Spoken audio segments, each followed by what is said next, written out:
महाराष्ट्र में इन दिनों राजनीतिक उथल-पुथल हो रही है। हर दिन नए-नए खुलासे सामने आ रहे हैं। मुख्यमंत्री उद्धव ठाकरे के साथ-साथ पुलिस अधिकारियों को भी आपराधिक मामलों में शामिल होने का जिम्मेदार ठहराया जा रहा है। 2020 से ही महाराष्ट्र में कोरोना केसेस लगातार बढ़ते ही रहे हैं और सरकार इसे कंट्रोल करने में नाकाम रही। 2021 में भी हालात सामान्य नहीं रहे हैं। कोरोना की सेकेंड लहर में फिर से महाराष्ट्र का नाम सबसे आगे है, लेकिन आपराधिक मामलों की अगर बात की जाए तो भी महाराष्ट्र का नाम सबकी जुबान पर है। ऐसे में पूर्व मुख्यमंत्री देवेंद्र फडणवीस ने भी कई तरह के खुलासे किए हैं। उद्धव ठाकरे के नेतृत्व वाले एनडीए सरकार पर भ्रष्टाचार के आरोपों को लेकर महाराष्ट्र में भारतीय जनता पार्टी ने राष्ट्रपति शासन की मांग की है। क्या आप जानते हैं राष्ट्रपति शासन कब और क्यों लगाया जाता है और ये कितने समय तक लागू किया जाता है? और किसी भी राज्य में राष्ट्रपति शासन लागू करने के लिए संविधान का कौन सा आर्टिकल परमिशन देता है? किसी भी राज्य में राष्ट्रपति शासन लागू करने के लिए संविधान का आर्टिकल 356 में प्रावधान दिया गया है। इसके अनुसार अगर राष्ट्रपति को ऐसा लगता है कि राज्य सरकार संविधान के प्रावधानों के अनुसार काम करने की जिम्मेदारी पूरी तरह से नहीं निभा पा रही है, तो राष्ट्रपति उस सरकार को डिसमिस करके वहां राष्ट्रपति शासन लागू कर सकते हैं। या राज्य में किसी भी तरह के अनवांटेड इश्यूज, अराजकता, दंगे फसाद भी अगर होते हैं और वहाँ की जो सरकार है वो उसको संभालने में सक्षम नहीं होती, तो राष्ट्रपति उस राज्य के मुख्यमंत्री के सारे कार्यों को खुद के अंडर में, खुद के अधीन कर लेते हैं। राष्ट्रपति शासन के दौरान गवर्नर को सेंट्रल गवर्नमेंट के द्वारा कुछ अधिकारी भी दिए जाते हैं ताकि प्रशासन के सभी कार्य नियमित रूप से चलते रहें। राष्ट्रपति शासन कितने वक्त के लिए लागू किया जा सकता है? राष्ट्रपति शासन लोकसभा और राज्यसभा से पास करवाना भी जरूरी होता है। 6 महीने की अवधि में इसे 3 साल तक लगाया जा सकता है।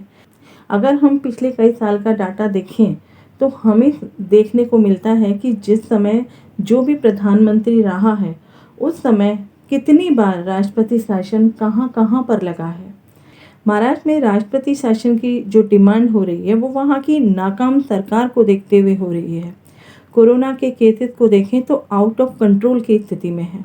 आपराधिक मामले भी महाराष्ट्र में ही देखने को ज़्यादा मिल रहे हैं और अब रक्षक भी भक्षक के रूप में सामने आ रहे हैं।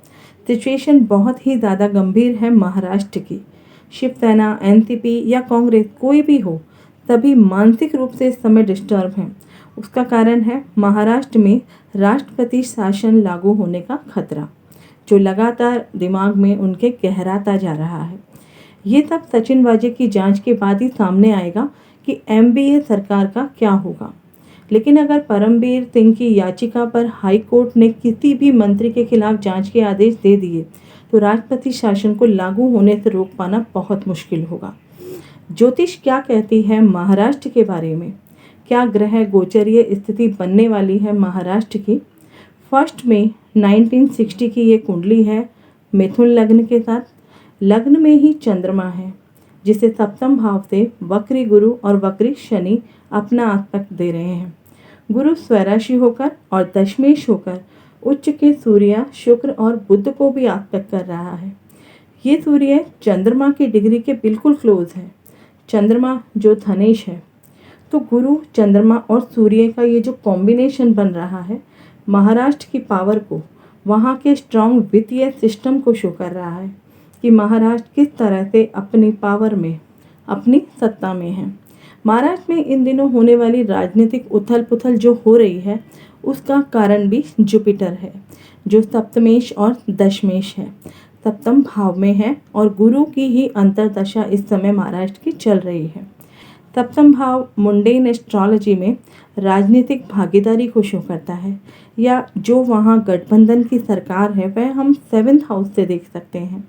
वहाँ स्वराशि गुरु वक्री है, वक्री शनि के साथ, और अभी गोचर में गुरु शनि मकर राशि में है कुंडली के 8th भाव में, जो नेटल राहु को 4th भाव में यही गुरु आस्पेक्ट भी दे रहा है।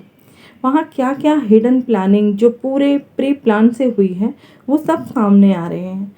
देश में छिपे हुए ट्रेटर्स बेनकाब हो रहे हैं।